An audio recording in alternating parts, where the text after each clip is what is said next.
Bismillahirrahmanirrahim. Assalamu alaikum, dear students. Welcome all of you on the behalf of Apex Group of Colleges. Dear students, I am Professor Muhammad Bilal, Head of Commerce Department, Apex Group of Colleges, Tasca campus. In today's lecture of Principle of Banking, we are going to discuss factors of cash reserve. Last आपका lecture number 10 था, उसमें आप लोगों ने cash reserve जो है उसका मतलब क्या है, कैश रिज़र्व की डेफिनेशन और कैश रिज़र्व जो है उसका क्या तनासुब है और कैश रिज़र्व जो है उसके फैक्टर्स में से स्टार्टिंग के जो है वो आप लोगों ने पहले 5 फैक्टर्स जो है उनको डिस्कस किया था। तो डियर स्टूडेंट्स, आज हम लोग लेक्चर नंबर 11 को जो है स्टार्ट करेंगे। तो इसमें जो हमारे रिमेनिंग फैक्टर्स हैं उनको इंशाल्लाह डिस्कस करेंगे। तो सबसे पहला फैक्टर जो हम डिस्कस करने जा रहे हैं, पॉइंट नंबर 6, वो है फ़ंड्स का इस्तेमाल। यूज़ ऑफ फंड्स से मुराद ये है कि जो बैंक में रकम जमा है, बैंक ने अगर उस रकम को किसी ऐसी जगह जो है वो आगे इस्तेमाल किया जहाँ से वो बवक्त ज़रूरत जो है मुख्तसर नोटिस पर वापस हासिल कर सकता है, तो ऐसी सूरत में बैंक को अपने पास जो कैश रिज़र्व रखना पड़ेगा वो कम रखना पड़ेगा, क्योंकि आप वहाँ से जहाँ आपने वो पैसा इन्वेस्ट किया फ़ौरन वापस लेके आप अपने कस्टमर की ज़रूरत को पूरा कर सकते हैं। और अगर वो पैसा जो है वो बासानी आपको दस्तयाब नहीं हो सकता, ठीक है, तो फिर आपको अपने कस्टमर्स की ज़रूरत पूरी करने के लिए अपने पास जो है वो कैश रिज़र्व ज़्यादा रखना पड़ेगा। इसी तरह से पॉइंट नंबर 7 है हिसाब घर की मौजूदगी। हिसाब घर की मौजूदगी से मुराद ये है, इसको हम क्लियरिंग हाउस कहते हैं। तो बुनियादी तौर पर क्लियरिंग हाउस जो है ये हमें हमारा मरकज़ी बैंक जो है ये सहूलत ऑफ़र करता है। इसमें यह है कि रोज़ाना की बुनियाद पर जो बैंक्स हैं वो वहाँ पर उनके नुमाइंदे आते हैं और वो बैंक्स के जो आपस के जो चेक्स होते हैं और आपस के जो लेन देन के मामलात होते हैं उनको वहाँ पर सेटल डाउन करते हैं। अगर तो मरकज़ी बैंक की तरफ से जो है वो हिसाब घर या क्लियरिंग हाउस की सहूलत मौजूद हो, तो फिर ऐसी सूरत में बैंकों को अपने पास जो ज़र नकद है वो कम रखनी पड़ती है। और क्योंकि बैंक जो है वो अपने खातों में, अपने पास अकाउंट्स में सिर्फ एंट्रीज़ के ज़रिए ही अपने मामलात को जो है वो तय कर लेते हैं। उसके बाद है जी खातों की तादाद। ठीक है जी, तो खातों की तादाद से मुराद ये है कि जी जिस बैंक में जो है वो अकाउंट्स ज़्यादा होते हैं तो वहाँ पर ऑटोमेटिकली बैंक को अपने पास कैश रिज़र्व ज़्यादा रखना पड़ता है।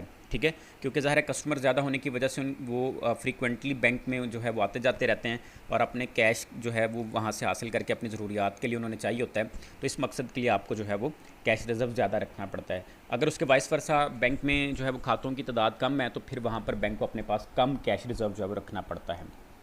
उसके बाद है जी री डिस्काउंटिंग फैसिलिटीज़, हुंडी पर दोबारा बट्टा की सहूलत।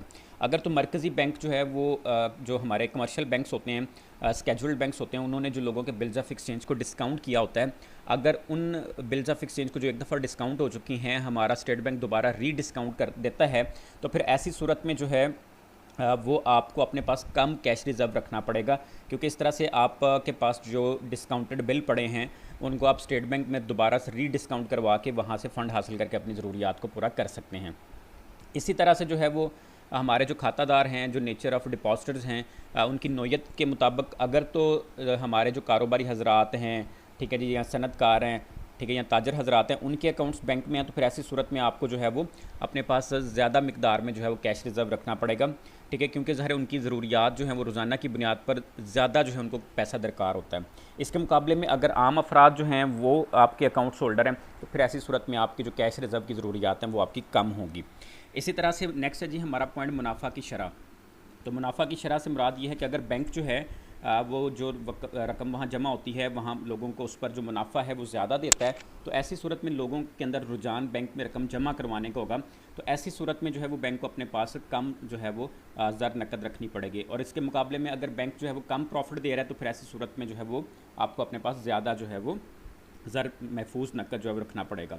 इसके बाद जी बैंक का मोहल्ले वकू है, बैंक की लोकेशन है। अगर तो बैंक जो है वो किसी कारोबारी इलाके में है, किसी इंडस्ट्रियल स्टेट में है, या बाज़ार में है, शहर में है, ठीक है, तो फिर ऐसी सूरत में जो है वो आपको अपने पास जो है वो ज़्यादा ज़र नकद जो है वो रखनी पड़ेगी। लेकिन अगर कुछ बैंक जो है वो दूर हैं, गाँव की तरह के इलाके में हैं, तो फिर वहाँ पर आपको कम मिकदार में जो है वो ज़र नकद रखनी पड़ेगी। इसके बाद नेक्स्ट हमारे पास जो पॉइंट है वो है बैंक पर एतमाद।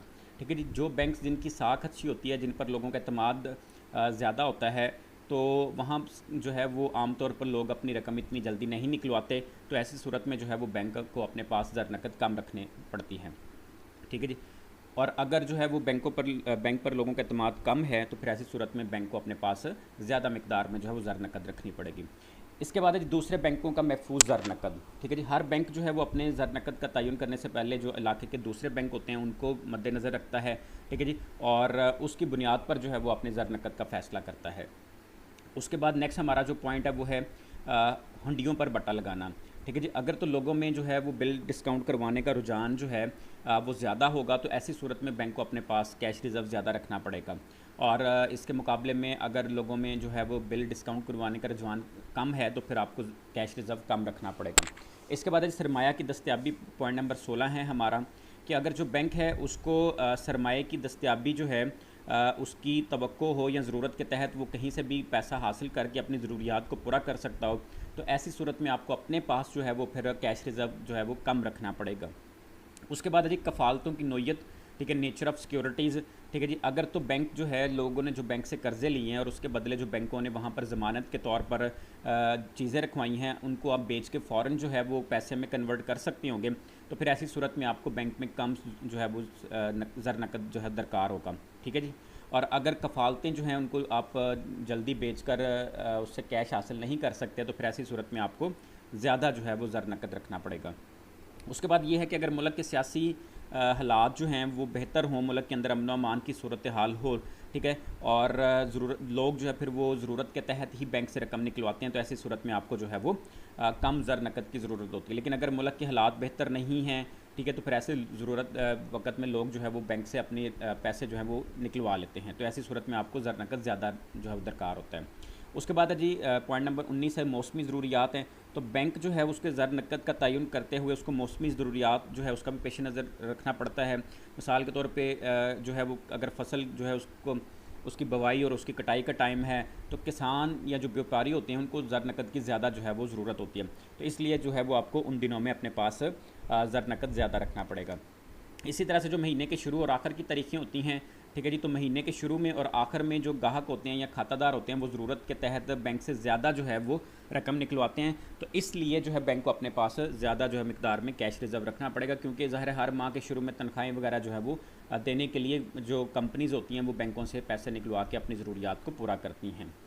तो dear students, that was your question number lecture number 11, और इसमें आप लोगों ने जो है वो डिस्कस किया है कि बैंक जो है उसका ज़र नकद का तयन करने वाले फैक्टर्स जो है वो कौन कौन से हैं। तो अल्लाह पाक से दुआ करते हैं कि अल्लाह पाक आपकी ज़िंदगी में आसानियाँ पैदा फरमाए और आपको आसानियाँ तकसीम करने की तौफीक अता फरमाए। अस्सलाम वालेकुम।